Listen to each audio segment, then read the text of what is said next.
ඔයාලා හැමෝම සාදරයෙන් පිළිගන්නවා අදත් අපේ channel එකට.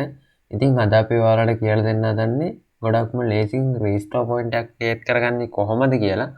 ඉතින් ඔයාලා සමහරවිට දන්නේ නැතුව ඇති restore point එකක් කියන්නේ මොකක්ද කියන එක. ඉතින් restore point එකක් කියලා කියන්නේ උදාහරණයක් විදිහට ඔයාලා හිතන්න ඔයාලා ඔයාගේ කම්පියුටර් එකේ තියෙන system files වලට මොකක් හරි හානියක් කරත් ඒ කියන්නේ මොකක් හරි install software එක install කරලා ඔයාගේ system files damage වුණොත් ඔයා මෙන්න මේ restore point එකක් ඔයා මේ වැඩේ කරන වෙලාවෙත් create කරලා තියෙනවා නම් ඔයාට හැකියාව ලැබෙනවා ඔයාගේ system එක. ඒ කියන්නේ ඔයාගේ Windows පරිගණකයේ තියෙන Windows එක නැවතත් යථා තත්ත්වයට පත් කරගන්න. ඒ කියන්නේ ඔයා restore point එක create කරලා තියෙන දවසේ තිබ්බ තත්ත්වයට පත් කරගැනීමේ හැකියාව තියෙන. ඒ කියන්නේ ඔයා අද restore point එකක් create කරලා මොකක් හරි වැඩක් කරලා මොකක් හරි හානියක් වුණොත් ඔයාට නැවතත් ඔයා restore point එක create කරපු වෙලාවේ ඔයාගේ පරිගණකයේ තිබ්බ තත්ත්වයට පත් කරගන්න පුළුවන්. ඉතින් මේක අපිට වැදගත් වෙන්නේ මොකක් හරි Windows වල system files වලට බලපාන දෙයක් කරන්න කලින් ඔයාට restore point එකක් create කරලා ඒ වැඩේ කරද්දි මොකක් හරි හානියක් වුණොත් මෙන්න මේ දේ පාවිච්චි කරලා ඔයාට ආපහු restore point එකකින් ඔයාගේ Windows OS එකේ යථා තත්ත්වයට පත් කරගන්න පුළුවන්. ඉතින් එහෙනම් අපි බලමු කොහොමද restore point එකක් create කරගන්නේ කියලා. ඉතින් මුලින්ම ඔයාලා කරන්න ඕනේ ඔයාගේ Windows computer එකේ restore point කියලා search කරන්න. create a restore point කියලා search එකක් දාගන්න මෙන්න මේ විදියට. ඊට පස්සේ ඔයාලා ඒක ඕපන් කරගන්න පුළුවන්.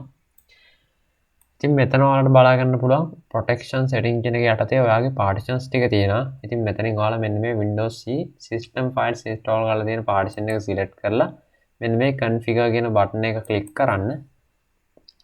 ඊට පස්සේ ඔයාලට මෙතන බලා ගන්න පුළුවන් turn on system protection කියලා ටික් එකක් තියෙනවා. ඔයාලා ඒක on කරලා මෙතනින් මේක 100ට 2 කරගන්න. එහෙනම් 100ට 2 කරලා apply කරගන්න. ඊට පස්සේ ඔයාලා මේක okay කරන්න. ඊට පස්සේ මෙතන ඔයාලට create කියලා බටන් එකක් බලා ගන්න පුළුවන්. ඔයාලා මෙන්න මේක click කරන්න. ඒක click කරලා පස්සේ මෙන්න මේ විදිහේ box එකක් open වෙනවා. ඔයාලා මේකට නමක් ලබා දෙන්න. ඉතින් මෙතනදී මම Windows 10 කියලා type කරලා මෙන්න මෙතන තියෙන create කියන බටන් එක click කරනවා.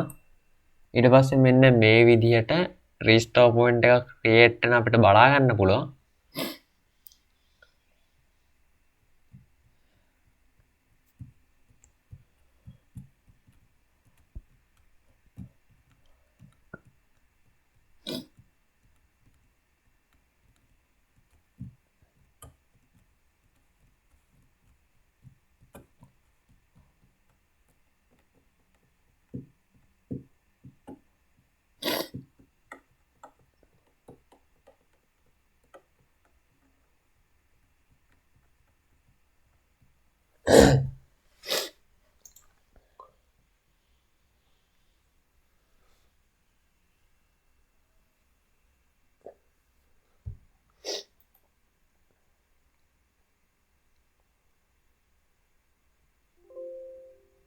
ඉතින් ඊට පස්සේ ඔන්න ඔය විදිහේ මැසේජ් එකක් එනවා the restore point was created successfully කියලා.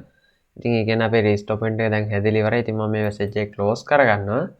ඉතින් දැන් ඔයාලට මොකක් හරි වැඩක් කරනවා නම් ඔයාගේ system files වලට හානි වෙයි කියලා හිතන වැඩක් කරනවා නම් ඒක කරලා ඉවර වෙලා මොකක් හරි හානියක් වුණොත් ආපහු ඒ system එක යථා තත්ත්වයට පත් කරගන්නේ කොහොමද කියලා තමයි කියලා දෙන්න හදන්නේ. ඉතින් ඔයාලා මෙතන බලා ගන්න පුළුවන් system restore කියලා බටන් එකක් තියෙනවා. ඔයාලා මේක click කරන්න. ඉතින් ඊට පස්සේ මෙන්න මේ විදිහේ window එකක් බලා ගන්න පුළුවන්. මේක next කරන්න. ඊට පස්සේ මෙතන බලා ගන්න පුළුවන් අපි create කරපු restore point එක. ඔයාලා මෙන්න මේක click කරලා next කියන එක ලබා දෙන්න. ඊට පස්සේ මෙතනින් finish කියන එක ලබා දුන්නාට පස්සේ මෙන්න මේ restore point එක තිබ්බ තත්ත්වෙට පත් වෙන. ඒ කියන්නේ restore point එක create කරන්න කලින් තිබ්බ තත්ත්වෙට පත් වෙනවා. ඉතින් මෙතනදී message එකක් එනවා. මම ඒක ඔයාලා ඒක yes කියන එක දෙන්න. ඔයාලට එහෙම අවශ්‍යයි නම් එහෙම කරන්න. ඉතින් මට ඒක අවශ්‍ය නැහැ. ඉතින් මම ඒක නිසා ඒක no කරගන්නවා. ඉතින් ඔන්න ඔය විදිහට ඔයාලට හැකියාව තියෙනවා මොකක් හරි පරිගණකයේ dangerous ඒ කියන්නේ ඔයාගේ system files damage වෙන මොකක් හරි දෙයක් කරනවා නම් මෙන්න මේ restore point කියන දේ පාවිච්චි කරලා. ඒ කියන්නේ feature එක පාවිච්චි කරලා ඔයාගේ පරිගණකයේ ආරක්ෂාව තහවුරු කරගෙන කරන වැඩක් කරන්න. ඉතින් උදාහරණයක් විදියට ඔයාලා එක themes install කරනවා නම් ඒ වගේ theme එකකින් අපේ system files වලට හානියක් වෙනවා කියන්නේ නෙමෙයි. system files වලට බලපෑමක් ඇති වෙනවා. මොකද themes තමයි Windows files වලට නිසා.